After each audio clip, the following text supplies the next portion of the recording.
بسم اللہ الرحمن الرحیم۔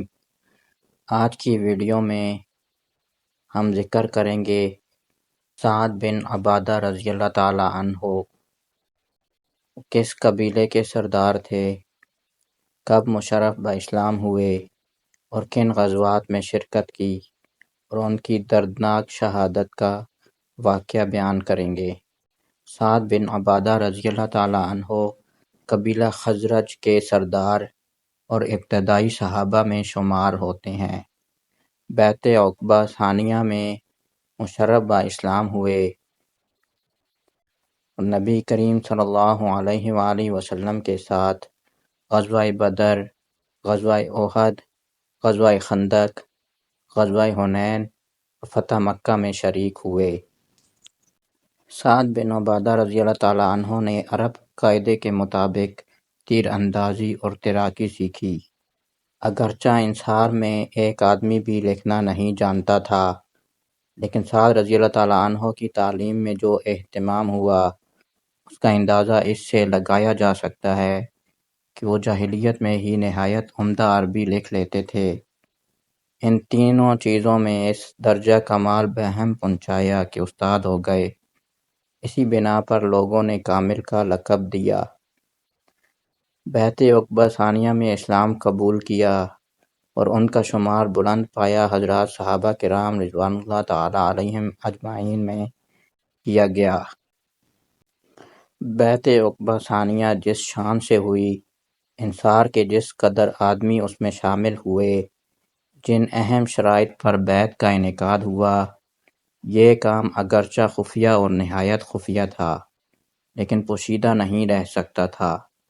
قریش کو ہر وقت آن حضرت صلی اللہ علیہ وآلہ وسلم کی فکر لاحق رہتی تھی۔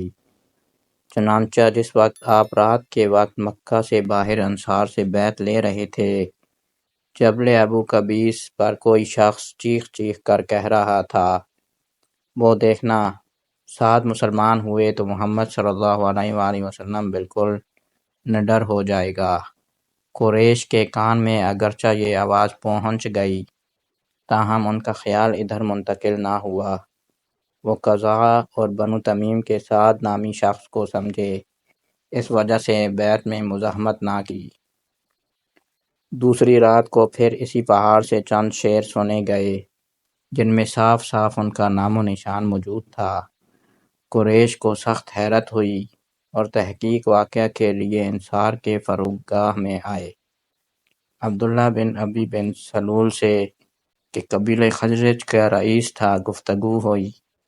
اس نے اس واقعے سے بالکل لا علمی ظاہر کی۔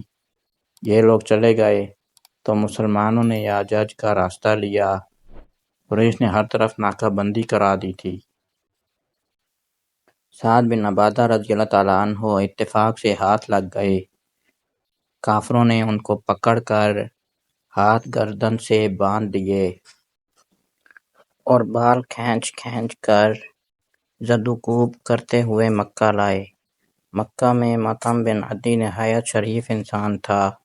ابتدائی اسلام میں اس نے آن حضرت صلی اللہ علیہ وآلہ وسلم کی بڑی خدمت کی تھی۔ اس نے حارث بن امیہ بن عبد شمس کو ساتھ لیا اور ان کو پہچان کر قریش کے پنجہ ظلم و ستم سے نجات دلائی۔ ادھر انصار میں بڑی کھلبلی پڑی تھی۔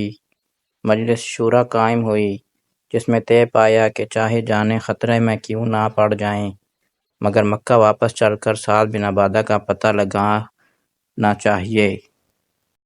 ان کا یہ ارادہ ابھی قوت سے فعل میں نہ آیا تھا کہ سعد بن عبادہ آتے ہوئے نظر آئے اور وہ ان کو لے کر سیدھے مدینہ روانہ ہو گئے۔ 2 ہجری میں بدر کا معرکہ پیش آیا۔ سعد بن عبادہ نے غزوہ کا سامان کیا تھا، لیکن کتے نے کاٹ کھایا اور وہ اپنے ارادے سے باز آئے۔ محمد صلی اللہ علیہ وآلہ وسلم نے سنا تو فرمایا کہ افسوس، ان کو شرکت کی بڑی حرص تھی، تاہم مال غنیمت میں حصہ لگایا اور اصحاب بدر میں شامل کیا۔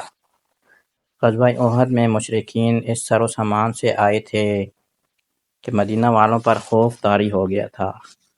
شہر میں تمام رات جمعہ کی شب پہرا رہا اس موقع پر سعد بن عبادہ چند اکابر انصار کے ساتھ مسجد نبوی میں ہتھیار لگائے محمد صلی اللہ علیہ وآلہ وسلم کے مکان کی حفاظت کر رہے تھے۔ خزرج کا علم سعد بن عبادہ کے سپرد کیا۔ غزوہ خندق کے معرکے میں بھی انصار کا علم سعد بن عبادہ کے پاس تھا۔ 6 ہجری میں محمد صلی اللہ علیہ وآلہ وسلم نے نمابہ پر حملہ کیا اور سعد کو 300 آدمیوں کا افسر مقرر کر کے مدینہ کی حفاظت کے لیے چھوڑ گئے۔ 6 ہجری میں غزوہ حدیبیہ اور بیعت رضوان پیش آئی، وہ دونوں میں موجود تھے۔ غزوہ خیبر 7 ہجری میں اسلامی لشکر میں 3 جھنڈے تھے، جن میں سے ایک سعد کے پاس تھا۔ فتح مکہ میں خود محمد صلی اللہ علیہ وآلہ وسلم کا جھنڈا سعد بن عبادہ کے پاس تھا۔ فتح مکہ کے بعد حنین کا معرکہ ہوا، اس میں قبیلہ خزرج کا علم سعد کے پاس تھا۔ ان غزوات کے علاوہ بھی جو غزوات یا مشاہدے عہد نبوی میں پیش آئے، ان میں حضرت سعد رضی اللہ تعالیٰ عنہ کی نمایاں شرکت رہی۔ میدان جنگ میں انصار کے وہی علم بردار ہوتے تھے۔ حضور صلی اللہ علیہ وآلہ وسلم نے غزوہ میں انصار کو شریک کرنے کے لیے مشورہ اور رائے ضروری سمجھا۔ ایک مجمع میں جنگ کا مسئلہ پیش ہوا، حضرت ابوبکر صدیق رضی اللہ تعالیٰ عنہ نے اٹھ کر رائے دی، پھر حضرت عمر فاروق رضی اللہ تعالیٰ عنہ اٹھے، لیکن حضور صلی اللہ علیہ وآلہ وسلم نے التفات نہ کیا۔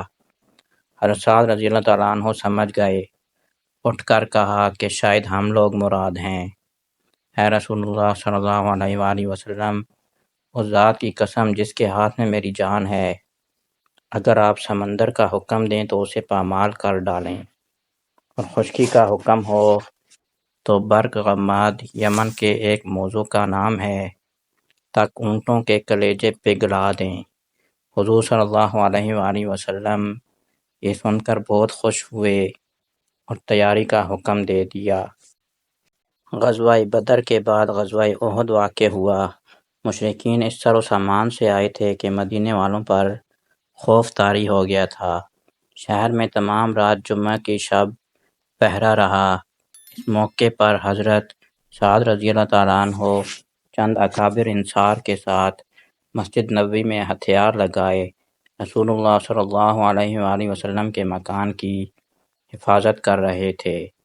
جمعہ کے دن شوال کی 6 تاریخ کو لڑائی کی تیاریاں ہوئیں۔ حضور صلی اللہ علیہ وآلہ وسلم نے نیزے منگا کر 3 پھریرے لگائے اور خزرج کا علم حضرت سعد رضی اللہ تعالیٰ عنہ بن عبادہ کے سپرد کیا۔ یہ انتظامات مکمل ہوئے تو حضور صلی اللہ علیہ وآلہ وسلم گھوڑے پر سوار ہو کر نکلے۔ حضرت سعد رضی اللہ تعالیٰ عنہ بن عبادہ اور حضرت سعد بن معاذ رضی اللہ تعالیٰ عنہ اوس و خزرج کے سردار زرہیں پہنے اور جھنڈے لیے آگے آگے دوڑ رہے تھے۔ بیچ میں حضور صلی اللہ علیہ وآلہ وسلم اور دائیں بائیں مہاجرین و انصار کا لشکر تھا۔ کوکب نبوت اس شان سے نمایاں ہوا تو چشم کفر خیرہ ہو گئی اور منافقین کے دل دہل اٹھے۔ 6 ہجری میں حضور صلی اللہ علیہ وآلہ وسلم نے نمابہ پر حملہ کیا اور سعد کو 300 آدمیوں کا افسر مقرر کر کے مدینہ کی حفاظت کے لیے چھوڑ گئے۔ وہاں امداد کی ضرورت ہوئی۔ مدینہ میں خبر پہنچی تو حضرت سعد بن عبادہ رضی اللہ تعالیٰ عنہ نے 10 اونٹ چھوہاروں کے بہت سے گٹھے روانہ کیے جو حضور صلی اللہ علیہ وآلہ وسلم کو ذیقرد میں مل گئے۔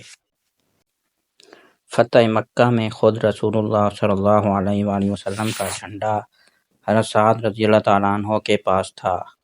فوج اسلام کا ایک دستہ شہر میں جا رہا تھا اور ابو سفیان حضرت عباس کے ساتھ کھڑے یہ تماشا دیکھ رہے تھے۔ انصار جن کے آگے آگے سعد رضی اللہ تعالیٰ عنہ تھے، اس شان سے گزرے کہ ابو سفیان بن حرب کی آنکھیں خیرہ ہو گئیں۔ پوچھا یہ کون لوگ ہیں؟ حضرت عباس رضی اللہ تعالیٰ عنہ نے جواب دیا کہ یہ انصار ہیں۔ ان پر سعد بن عبادہ افسر ہیں اور جھنڈا ابھی انہی کے ہاتھ میں ہے۔ سعد بن عبادہ رضی اللہ تعالیٰ عنہ نے 15 ہجری میں وفات پائی۔ 15 ہجری میں آپ نے اس طرح وفات پائی، کسی نے مار کر غسل خانے میں ڈال دیا تھا۔ گھر کے لوگوں نے دیکھا تو بالکل جان نہ تھی، تمام جسم نیلا پڑ گیا تھا۔ قاتل کی بہت تلاش ہوئی لیکن کچھ پتہ نہ چلا۔ ایک غیر معلوم سمت سے آواز آئی کہ ہم نے خزرج کے سردار سعد بن عبادہ کو قتل کیا۔ ایک تیر مارا جو خالی نہیں گیا، چونکہ قاتل نہیں ملا اور آواز سنی گئی، بعضوں کا خیال ہوا کہ کسی جن نے قتل کیا۔ واللہ اعلم۔